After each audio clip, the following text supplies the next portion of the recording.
Sebelumnya, setelah Nuo berhasil menghabisi Waisan, keesokan harinya, tepatnya di parkiran sekolah. Di sana ada Nuo sedang mengincar sepeda Guru Sun.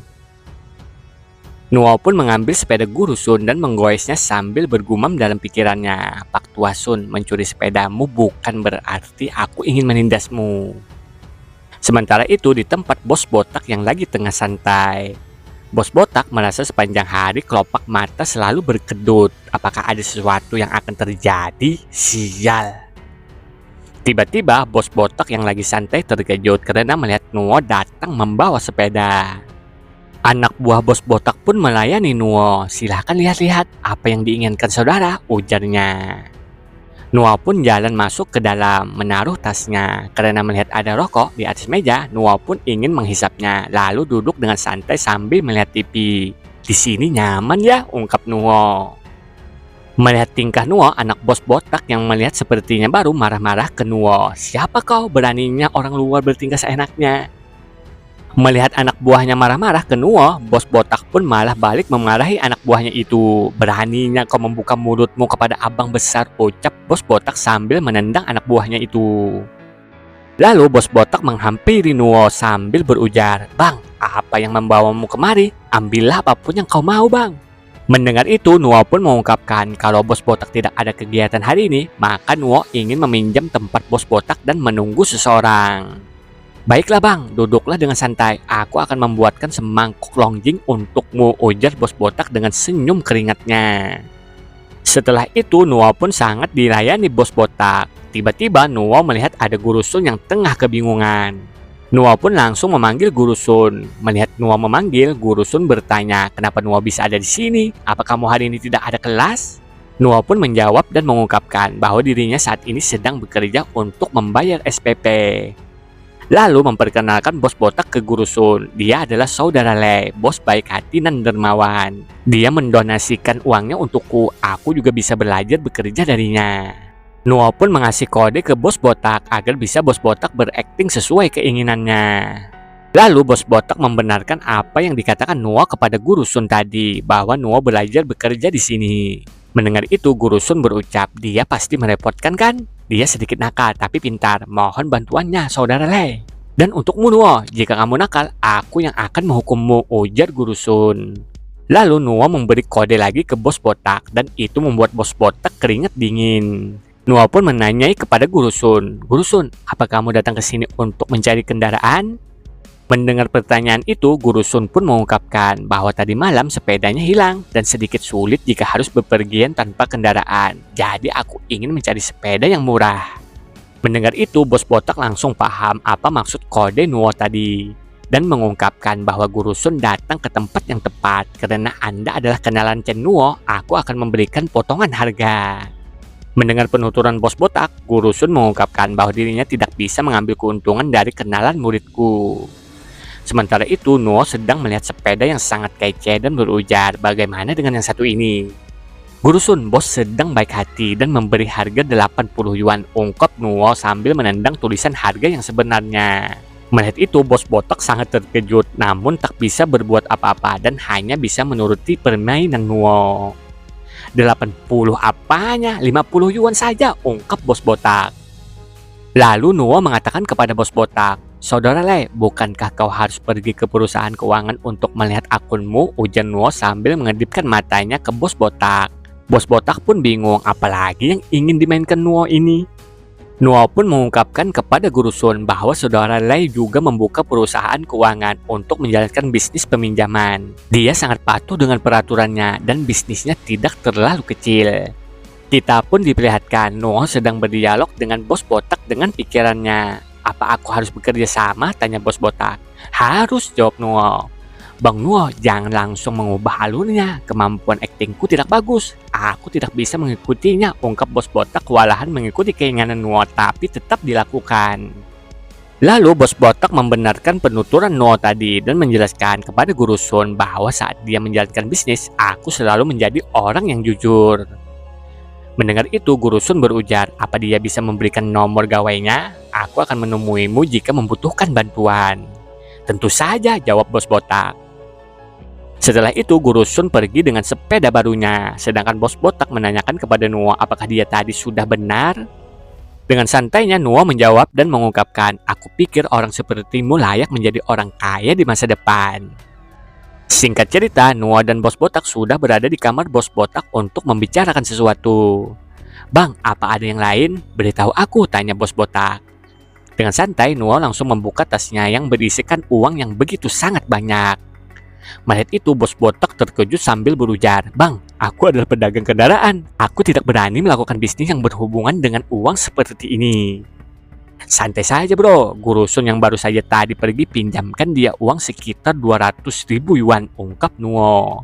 Bos botak pun mengerti apa maksud Nuo dan bertanya bagaimana caranya pergi ke rumahnya. Mendengar itu, Nuo langsung memukul kepala bos botak. Bodoh, jangan pergi ke rumahnya, serahkan saja uang ini, ujar Nuo sedikit kesal. Setelah itu, Nuo menjelaskan cara meminjamkan uang kepada Guru Sun. Kontraknya masih perlu ditandatangani atau Guru Sun tidak akan mempercayaimu. Tapi persyaratan dan bunganya rendah. Untuk tenggat waktu tulis saja 8 atau 10 tahun, terserah kau. Tapi persyaratannya harus menarik sehingga dia tertarik meminjam uang darimu. Jika kau mengacau, kau tahu akibatnya bukan?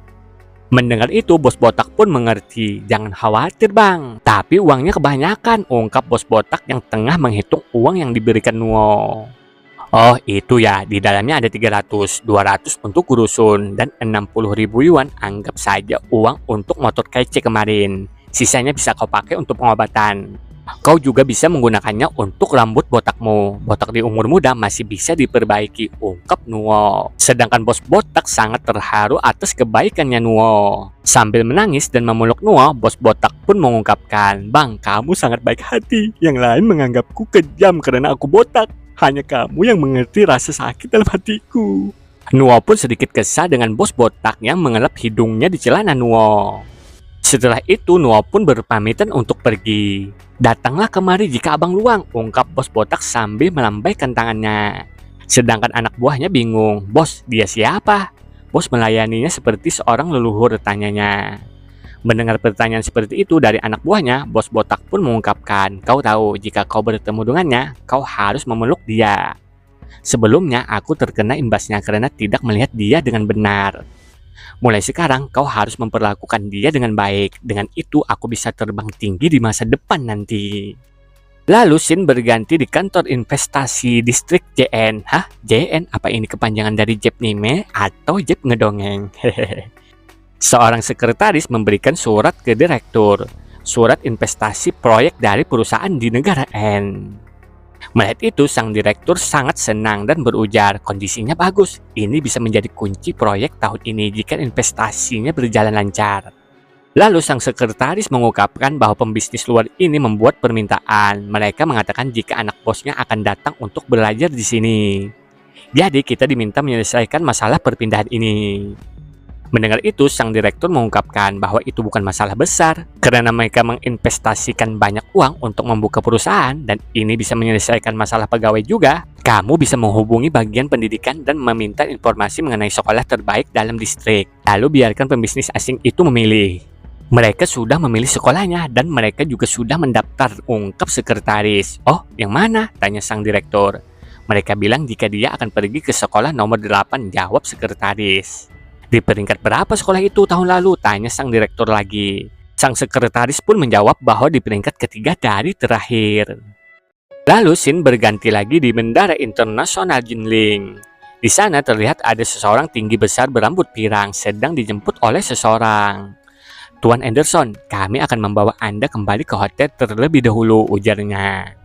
Namun orang bernama Anderson ini menolak dan meminta diantarkan ke kantor polisi saja karena dia ingin melihat laporan mengenai ulasan kematian Wei Shan secepat mungkin. Menurut Anderson, perusahaannya membutuhkan informasi ini sesegera mungkin. Singkat cerita, Anderson sudah berada di hotel tempat Wei Shan menginap. Dia pun sedang menelepon seseorang dan mengatakan bahwa dia sudah membaca rekaman polisi. Kematian nomor 16 dianggap sebagai kematian biasa. Dia mengalami pendarahan otak karena minum terlalu banyak setelah mandi. Orang yang sedang berbicara dengan Anderson pun menanggapi, karena kematiannya normal, mari akhiri. Dia hanyalah orang kaya biasa yang menghasilkan uang untuk kita. Jangan membuang-buang tenaga lagi. Mendengar itu, Anderson bersikeras bahwa kematian Wesen sedikit ditutupi dan aku merasa ada yang janggal. Jadi aku meminta investigasi lebih lanjut. Aku membutuhkan 2 dokumen. Pertama, rekapan kartu kredit selama setengah tahun, dan kedua, list panggilannya. Mendengar permintaan Anderson, orang yang tidak diperlihatkan mukanya ini pun berujar bahwa dia bisa memberikannya, tapi kita tidak mungkin memperparah keadaan. Proyek kita baru saja dimulai, dan Wesen adalah salah satu orang yang kita kirim. Kita harus tetap bersembunyi. Ditambah lagi, kematian nomor 4 di negara N sudah mencapai ujung investigasi. Kita memerlukan bantuanmu di sana. Setelah itu, 1 jam kemudian, Anderson pun sudah memeriksa tentang kematian Wesen dan dia menemukan kejanggalan. Anderson pun mengungkapkan bahwa selama hidup, Wesen sering menghubungi wanita bernama Yang Xiaoyi. Dia adalah orang terakhir yang Wesen lihat sebelum dia mati. Orang yang ditelepon Anderson pun menanggapi bahwa itu mana mungkin. Dia dan suaminya hanyalah orang biasa. Orang biasa tidak akan bisa membunuhnya. Kembalilah dalam 3 hari jika kau sudah tidak menemukan apapun. Negara N memerlukanmu. Lalu scene pun berganti di hari berikutnya. Terlihat Nuo dan Keke sedang berboncengan naik sepeda. Nuo merasakan tangan Keke terasa hangat dan segera menghentikan bersepedanya. Lalu Nuo menyentuh kepala Keke. "Kenapa kamu tiba-tiba demam?" tanya Nuo. "Penghangat di rumah rusak dan aku kedinginan kemarin malam," jawab Keke sambil merasakan sentuhan Nuo. Nuo pun segera membawa Keke pulang ke rumah. "Orang tuaku mungkin tidak ada di rumah," ungkap Keke. Sedangkan dalam pikiran Nuo berucap, sejak masalah penagih hutang di sekolah, Pak Tua Sun tetap tidak mau bicara. Sekarang harusnya dia sudah bertemu dengan bos botak untuk melakukan peminjaman. Lalu Nuo dan Keke pun masuk ke rumah. Tiba-tiba Nuo merasakan sesuatu. Ada seseorang, gumam Nuo dalam pikirannya. Ternyata di sana ada Anderson tengah menyelinap di rumah Guru Sun. Beraninya dia menyelinap di siang hari seperti ini, pikir Nuo yang sudah menyadari keberadaan Anderson. Sedangkan Keke berpikir bahwa Nuo dekat sekali. Apa yang ingin dia lakukan terhadapku, gumamnya sambil memejamkan matanya pasrah. Melihat itu, Nuo langsung berteriak, "Hei Keke, jangan tidur. Di mana obat demamnya? Aku akan mengambilnya." Keke pun terkejut saat Nuo berteriak, "Obat demamnya ada di rak kamar orang tuaku," jawab Keke. Segera Nuo masuk ke kamar orang tua Keke yang ada Andersonnya. Nuo pun mencari-cari obat demam yang kata Keke ada di rak lemari. Sedangkan Anderson mengawasi Nuo dari belakang. Pikir Anderson, orang ini tidak memiliki otot pundak maupun perlindungan. Dia hanya orang biasa. Nuo pun sudah menyadari ada orang di belakangnya, namun pura-pura tidak tahu. Ini orang asing, pencuri yang tidak biasa, pikir Nuo sambil mencari obat demam.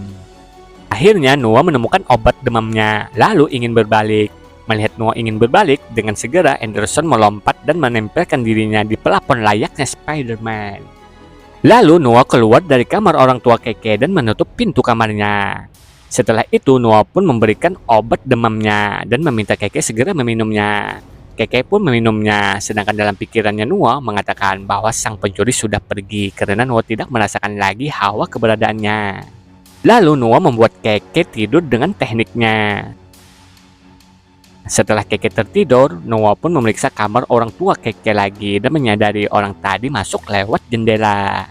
Nuo pun dengan segera melompat melalui jendela mengikuti jejak Anderson.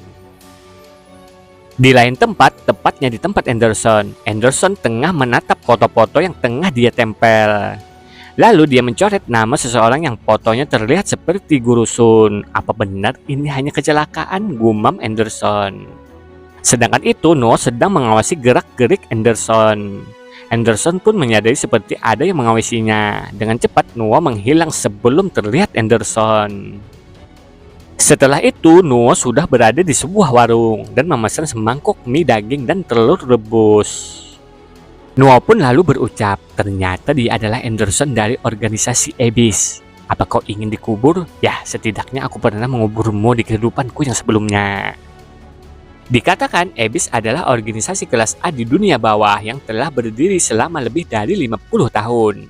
Di dalamnya ada beberapa orang kuat dan aneh yang telah melakukan banyak tugas licik. Ada Dokter, Cheetah, dan Anderson. Di antara mereka yang paling kuat adalah pemimpinnya dengan julukan Kapten. Para pemeran dalam organisasi ini dijuluki God Digger, yang berjalan di dunia orang biasa, membangun koneksi dan membuat uang untuk organisasi. Di garis waktu yang asli, 3 tahun kemudian, di tahun 2004, Chen Nuo atau dulunya bernama Chen Huawei menghabisi organisasi Abyss karena memprovokasinya dan dia mulai dijuluki sebagai Yan Luo di dunia bawah. Kali ini, sekali lagi organisasi Abyss memprovokasi Yan Luo yang terlahir kembali sebagai Chen Nuo. Ada yang salah jika Anderson bergerak, keluarga Pak Tua Sun jelas akan menderita. Apakah aku harus menghancurkan Abyss lagi? Aku lelah melangkahkan kaki di dunia bawah. Aku ingin merubah hidupku. Jika ada yang menyinggungku, kurasa aku tidak perlu bergerak. Karena nama Pak Tua Sun sudah dicoret, tidak ada yang perlu dilakukan. Anderson, kali ini kau beruntung, ungkap Chen Nuo. Setelah itu, keesokan harinya, Chen Nuo tengah asik bermain basket dengan teman sekolahnya. Lawan tandingnya berujar bahwa dia adalah kebanggaan sekolah dan tidak ada yang bisa melewatinya. Namun dengan gerakan kerennya, Nuo langsung melemparkan bola dan dengan sangat mulus memasuki ring basketnya. Melihat itu, para ciwi-ciwi berteriak histeris. Ada yang mengatakan bahwa Chen Nuo adalah si tampan tak terkalahkan. Di sana juga ada Keke yang menyaksikan aksi Nuo yang begitu kerennya. Setelah itu, Nuo menghampiri Keke. Keke pun memberikan minumannya ke Nuo. Melihat minuman yang diberikan Keke, Nuo bergumam dalam pikirannya, aku masih muda, tapi harus minum goji panas dengan beri yang diletakkan dalam termos. Namun, Keke berujar bahwa ayah bilang jika tidak boleh minum air dingin setelah olahraga. Dia juga bilang jika minuman ini baik untuk lambungmu, ucap Keke malu-malu menjelaskan. Tiba-tiba ada seseorang memanggil nama Chen Nuo. Terlihat ada 4 orang dengan senjata mereka masing-masing yang sepertinya ingin membuat honor dengan sang MC kita. Beraninya berlagak sombong, aku sudah lama kesal denganmu, ujarnya yang sepertinya ketua geng ini. Melihat itu, Nuo hanya bingung dan bertanya, siapa ya? Mendengar itu, salah satu dari geng ini berujar bahwa ketuanya ini adalah Zhang Linsheng, dikenal sebagai Chen Haonan, satu-satunya abang besar di sekolah kita, Abang Haonan. Oh, jadi ternyata saudara Haonan yang selalu dibicarakan itu ya, ucap Nuo dengan santai. Sedangkan dalam pikirannya berujar bahwa mereka bodoh sekali. Chen Nuo, meskipun dewa datang, kau tetap tidak akan bisa kabur, ujar Haonan dengan pedenya. Tiba-tiba ada seseorang gadis langsung memeluk Nuo. Akhirnya aku menemukanmu, ucapnya yang ternyata Yingwan atau Firefly. Sial, kenapa ada dia? Gumam Nuo dalam pikirannya. Sedangkan Haonan melihat Nuo dipeluk gadis cantik dan aduhai, tangannya pun bergetar melepas rantai yang dia pegang. Kenapa Firefly ada di sini? Pikir Nuo. Di sisi lain, Keke yang melihat pun berpikir, apa aku digantikan? Nuo pun merasakan perasaan tidak enak. Apa yang harus kulakukan? Apa aku harus beritahu dia jika aku punya kembaran? Atau minta tolong kepada Keke? Tidak. Firefly tidak sebodoh itu kan? Gumam Nuo dalam pikirannya. Lalu saat melihat Haonan, Nuo pun mendapat ide. Baiklah saudara Haonan, aku akan sedikit menyalahkanmu. Nuo pun lalu mengeluarkan auranya. Apa maksudmu Haonan? Kau pikir aku takut? Hari ini aku akan mengambil otoritas gengmu dan kau harus membayarnya, ujar Nuo berlari menyerang Haonan. Buk! Nuo pun berhasil menyerang masa depannya Haonan. Haonan pun sangat menjerit kesakitan. Lalu Nuo berbisik ke Haonan, biarkan aku membawamu ke rumah sakit atau kau akan kehilangan kepalamu. Mendengar itu, Haonan berteriak, cepat bawa aku ke rumah sakit. Dengan segera, Nuo pun membawa Haonan pergi ke rumah sakit karena ingin kabur dari masalah ciwi-ciwi. Sedangkan Keke dan Yingwan berteriak memanggil-manggil Nuo. Sedangkan anak buahnya Haonan berujar, apa bos baru saja kalah lalu dibawa pergi. Aku pikir begitu. Sial, Chen Nuo si licik kejam. Sementara itu, Keke dan Yingwan mencari-cari Nuo. Opa, kamu di mana? Teriak Yingwan. Tiba-tiba sebuah tangan menangkap Yingwan yang aduhai ini dan membungkam mulutnya. Ini aku, ujar Nuo ke Yingwan. Terlihat di sana Haonan tidak dibawa ke rumah sakit, malah ditaruh Nuo di tong sampah. Nuo pun ingin bertanya sesuatu ke Yingwan, namun Yingwan langsung memotongnya dan ingin memeluk Nuo lagi. Saking senangnya sambil berteriak menyebut Nuo dengan sebutan Oppa. Jangan berteriak, ujar Nuo menahan Yingwan yang ingin memeluknya. Berhenti memanggil Oppa, kau membuatku terlibat masalah. Pertama, bagaimana kau bisa menemukanku? Tanya Nuo. Yingwan pun menjawab bahwa dia ingat huruf Cina di bajunya Nuo. Jadi Yingwan meminta kepada ibunya untuk memindahkannya kemari. Lalu Yingwan lanjut menjelaskan, saat itu aku sedang dalam proses perpindahan di kantor kepala sekolah. Lalu aku dengar suara bising di taman dan aku melihatmu. Sudahlah, ibumu bahkan sampai rela memindahkanmu, ucap Nuo pasrah dengan keadaan saat ini. Tapi kau juga tidak ingin terlibat masalah kan? Tanya Nuo. Yingwan pun menjawab dengan huruf U dan M plus tanda seru. Kalau begitu, aku harus memberi beberapa peraturan untukmu. Kau bisa mematuhinya kan? Tanya Nuo. Tentu saja, jawab Yingwan. Pertama, kau tidak boleh membahas mengenai kejadian saat aku menyelamatkan keluargamu di negara N, ujar Nuo ke Yingwan. Kalau begitu, aku satu-satunya yang tahu identitas pahlawan ini, pikir Yingwan sangat senang. Kedua, kita harus menjadwalkan pertemuan. Ketiga, aku tidak bisa berbahasa Korea, jadi kau harus mempelajari bahasa Cina. Untuk saat ini mungkin sudah cukup, ungkap Nuo menjelaskan. Opa, apa kamu mau pergi? Tanya Yingwan. Yep, jawab Nuo. Sedangkan dalam pikirannya Nuo berujar masih ada orang yang mengejarnya, jadi aku tidak bisa meninggalkannya sendiri. Sedangkan di lain tempat terlihat Keke sedang menangis memikirkan tentang gadis cantik yang tiba-tiba memeluk Nuo. Chen Nuo, siapa dia sebenarnya? Gumam Keke. Tiba-tiba sebuah tangan memberikan sapu tangannya. Apa yang kau tangisi? Tanya Nuo. Dia, kenapa dia memelukmu seperti itu? Tanya Keke sambil mengambil sapu tangannya. Pikir Nuo, aku sebaiknya tidak menjawab pertanyaan ini karena semua jawaban yang aku ucapkan pasti akan salah. Kamu menangis hanya karena hal itu? Tanya balik Nuo. Apa kamu mengenal gadis itu? Jawab Keke dengan pertanyaan lagi. Kebetulan saja aku pernah bertemu dia, jawab Nuo. Bagaimana cara kalian bertemu? Tanya Keke penasaran. Namun Nuo tidak menjawab pertanyaan Keke, malah bertanya kepada Keke, apa Keke melihat ada orang lain saat kamu mengejarku ke sini? Tidak, aku hanya fokus untuk mencarimu, jawab Keke. Di mana dia? Bukankah dia tadi mengikutimu? Ucap Keke. Benarkah? Aku tidak melihatnya, ujar Nuo. Jangan menipuku, apa hubunganmu dengan gadis tadi? Tanya Keke yang masih bersikeras ingin mengetahui hubungan Nuo dengan Yingwan. Gadis kecil keras kepala ini, dia tidak bisa dialihkan, pikir Nuo. Untungnya tiba-tiba Guru Liu datang dan mengatakan, apakah Nuo dan Keke baik-baik saja? Kembalilah denganku, kepala sekolah Pang sedang mengamuk. Terlihat Guru Pang sedang memarahi anak buah Haonan yang membawa-bawa senjata di sekolah. Lalu Guru Pang melihat Nuo, bocah ini lagi, aku masih belum lupa tentang kejadian Dian, pikirnya. Guru Pang pun bertanya kepada Nuo apa yang sebenarnya terjadi. Nuo pun menjelaskan bahwa mereka ingin menindasnya dan dia memutuskan untuk lari karena tidak bisa melawan mereka. Namun Guru Pang tak percaya sambil berucap, kenapa mereka mengincarmu? Bukan yang lain, pasti ada sesuatu yang salah denganmu. Mendengar itu Nuo sedikit kesal, bukankah aku yang sedang ditindas dan selamat dengan kerja keras, ujar Nuo. Beraninya menjawab perkataan kepala sekolah. Apa kau ingin orang tuamu dipanggil ke sekolah? Ucap Guru Pang. Tidak perlu, aku akan pergi, ujar Nuo santai sambil pergi. Kau tidak tahu diri. Aku yakin bahkan orang tuamu tidak bisa mengendalikan kelakuanmu, ungkap Guru Pang sangat marah dengan Nuo. Mendengar penuturan Guru Pang tadi, Guru Liu berbisik bahwa orang tua Chen Nuo bercerai, ayahnya ada di luar negeri dan ibunya di penjara. Sedangkan itu Keke melihat Nuo pergi dan berpikir, dia pergi, aku masih belum mendapat jawaban. Setelah itu malam pun tiba, Nuo pun dipanggil untuk ke rumah Guru Sun. Guru Sun mendengar jika murid pindahan dari negara N datang ke sekolah. Apa kamu mengenalnya? Tanya Guru Sun ke Nuo. Nuo pun memperhatikan Keke, mata Keke bengkak, dia pasti menangis memikirkan jawaban dari pertanyaannya. Lalu Nuo menjawab pertanyaan Guru Sun tadi bahwa dia hanya kebetulan bertemu saja 2 hari yang lalu saat aku belajar cara memperbaiki mobil di bengkel saudara Lei. Tiba-tiba mobil gadis itu rusak, jadi aku memperbaikinya. Dia adalah orang asing. Seorang gadis asing pergi belanja sendiri, apa tidak berbahaya? Ucap Guru Sun. Tentu saja tidak, ada seseorang bersamanya. Tapi bahasa mereka belum terlalu lancar, ujar Nuo.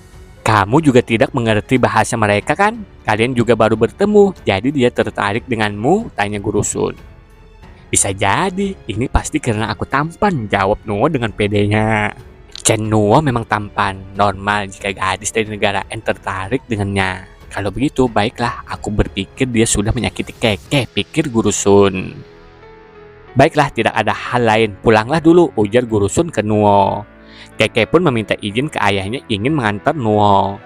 Setelah itu saat di jalan mereka berdua pun diam tak berbicara. "Aku pulang duluan," ujar Nuo. Namun tiba-tiba Keke langsung memeluk Nuo. "Aku belum memelukmu seperti cara dia memelukmu hari ini," ungkap Keke malu-malu. Mereka pun saling pandang memandang. Lalu tiba-tiba lagi Keke langsung beranjak pergi sambil mengucapkan sampai bertemu besok. Akhirnya semua terselesaikan, pikir Nuo lega. Sementara itu di tempat Haonan yang baru saja bangun dari pingsannya, dia pun sangat marah dengan Nuo dan berujar bahwa dirinya dan Nuo tidak bisa tinggal bersama. Pak! Tiba-tiba ada seseorang memukul Haonan. "Bocah, apa kau terkena masalah lagi? Kepala sekolah sampai datang ke rumah," ujar ayah Haonan sangat marah ke anaknya, lalu menyeretnya untuk memberikan hukuman. Sedangkan Haonan makin dendam dengan Nuo. Menurutnya ini semua gara-gara salah Nuo. Keesokan harinya di sekolah, tepatnya di kelas Nuo, tengah kedatangan murid pindahan dari negara N.